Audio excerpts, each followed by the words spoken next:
Cuaca ekstrim yang terjadi di beberapa daerah di Jakarta juga melanda ada cuaca ekstrim. Kita akan segera mencari tahu informasi selengkapnya. Ada Kapus Datin Kebencanaan BPBD DKI Jakarta, Muhammad Yohan. Selamat malam Pak Yohan, Assalamualaikum Pak.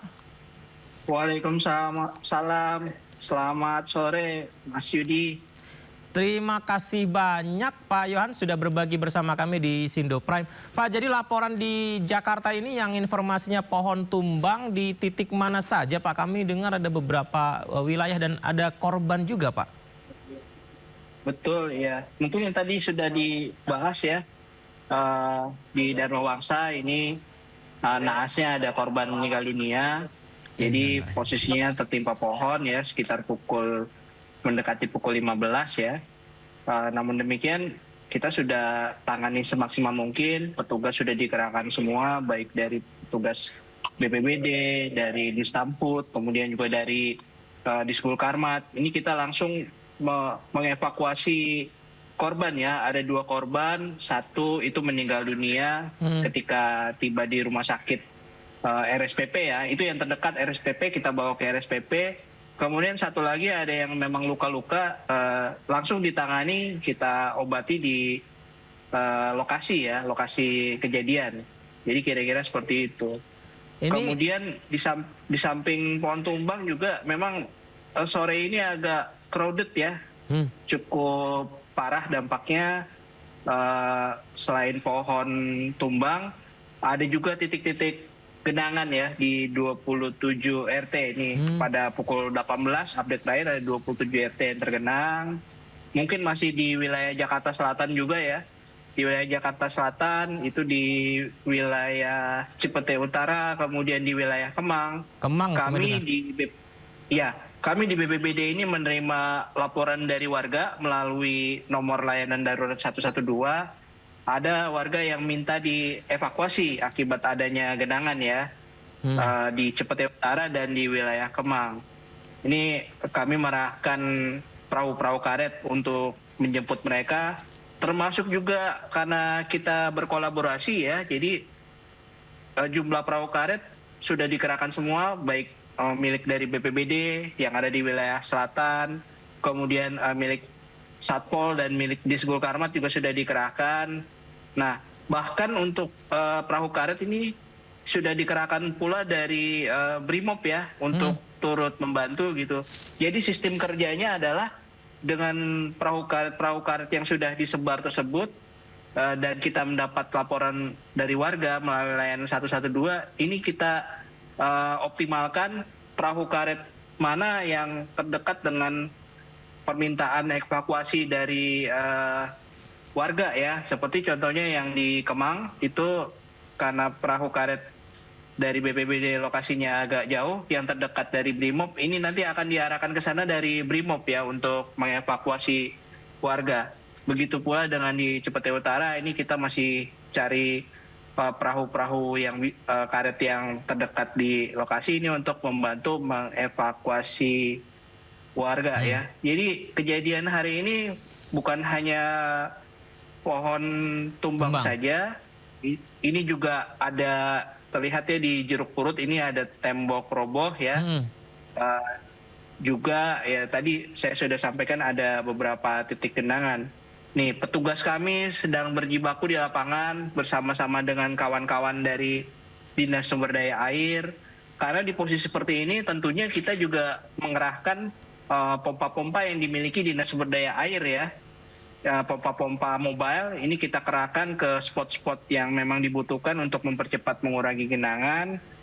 Yang pola kerja seperti ini sebetulnya selama 2 bulan terakhir ini cukup efektif ya.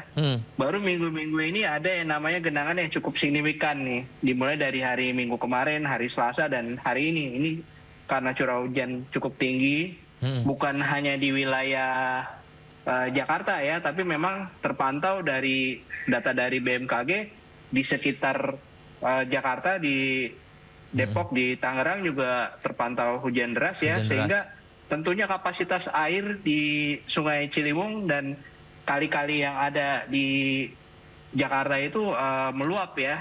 Jadi kira-kira seperti itu. Kalau kita nggak buru-buru mengerahkan pompa-pompa mobile, mungkin dampaknya bisa lebih meluas lagi ya. Ini Berarti- terjadi ketika kemarin kejadian hari Selasa, karena kita cepat mengerahkan pompa, akhirnya dari kemarin pada saat kejadian hari Selasa itu, dari dua RT yang tergenang, sejam kemudian tiba-tiba 35 RT yang tergenang, karena kita mengerahkan pompa, sejam kemudian ini jadi tinggal tersisa 9 RT yang tergenang gitu. Jadi itu pola kerja kita kolaboratif, BPBD, kita mengkoordinir dan bekerja sama berkolaborasi dengan OPD atau organisasi perangkat daerah lain yang ada di Jakarta seperti Dinas Sumber Daya Air, Diskukamat dan lain-lain untuk melakukan penyelamatan. Pak Yohan, ini kan ditonton warga Jakarta nih Pak. Berarti sekarang ini situasinya kita semua harus waspada dengan cuaca buruk, waspada dengan potensi banjir dan juga harus mulai benar-benar waspada dengan pohon tumbang. Berarti begitu Pak Yohan ke depan nih? Betul ya, dan kami sudah menginfokan dari jauh-jauh hari. Kita sekarang menggunakan media mainstream, yaitu media sosial ya. Kita punya Instagram BPBD itu. Setiap hari kita bisa sampai 5-8 postingan sehari itu.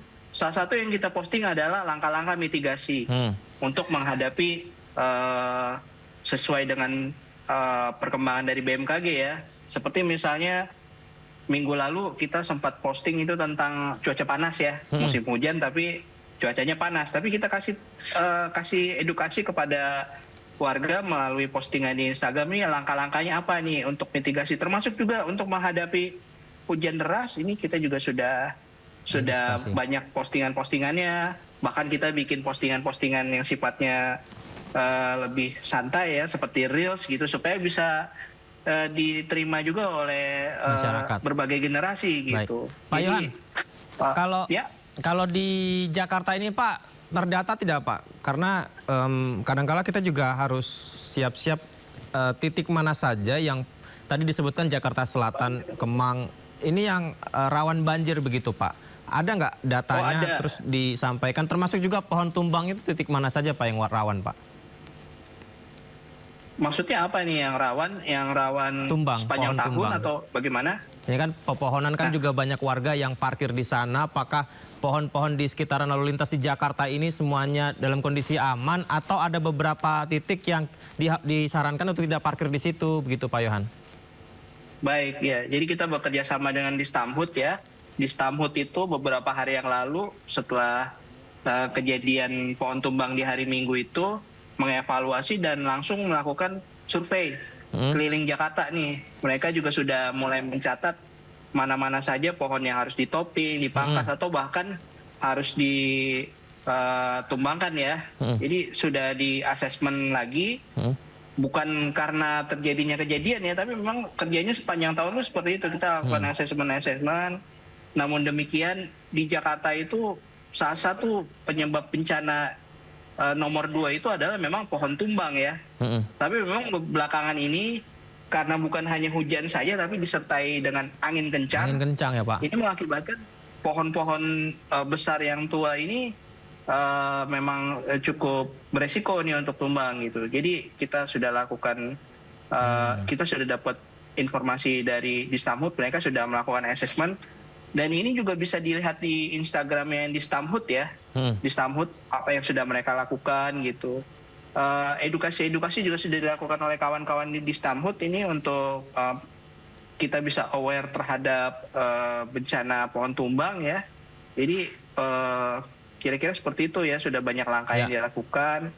Jadi bukan dalam rangka antisipatif pada saat kejadian bencana sehari ini saja, tapi sepanjang tahun tuh kita terus bekerja, terutama dalam hal mitigasi menghindari dampak-dampak yang lebih luas lagi ya. Kalau yang banjirnya itu, Pak, di Jakarta mana nih Pak yang potensi banjir harus dijaga sama masyarakat Pak? Jadi memang ada beberapa kelurahan yang memang kita sudah statuskan, memang itu kita fokuskan ya menjadi kelurahan tangguh bencana nih. Apa maksudnya? Jadi di kelurahan-kelurahan yang rawan bencana, seperti contohnya nih di rawan bencana banjir ya, seperti contohnya nih di wilayah sekitaran Kemang itu ada wilayah Cipete Utara, Kemang. Di Cipete Utara itu kita punya perhatian khusus di sana ya untuk menitipkan peralatan perlengkapan untuk penanganan banjir berupa tenda, berupa kadang-kala malah perahu karet kita titipkan juga nih di situasi seperti ini ya. Atau misalnya di Jakarta Utara ini yang biasa terjadi rob ya di Muara Angke, itu di Jalan Muara Baru. Nah itu kita menempatkan perahu karet di sana ya. Jadi apabila terjadi rob itu bisa cepat pergerakannya untuk mengevakuasi warga ya.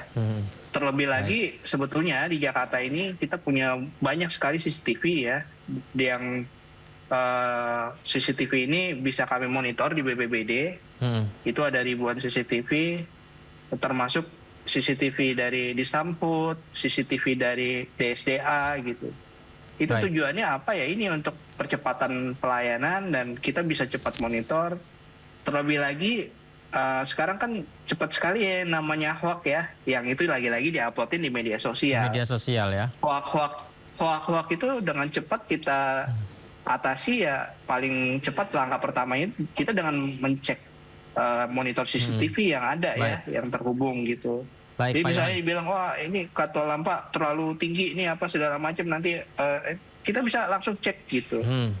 Gitu. Belum lagi memang data-data kita disuplai terus oleh Dinas Sumber Daya Air dan secara nasional kita disuplai juga oleh BMKG. Jadi kita bisa memprediksi dan mitigasi apa yang terburuk lah, worst case skenario lah, kita bisa tanggulangi segera gitu. Baik, Pak Yohan, berarti satu hal yang juga harus dilakukan adalah kerjasama warga juga harus sadar untuk bisa mencari informasi terkini, karena BPBD juga dan stakeholdernya sudah menyiapkan fasilitas itu untuk informasi kepada warga begitu ya.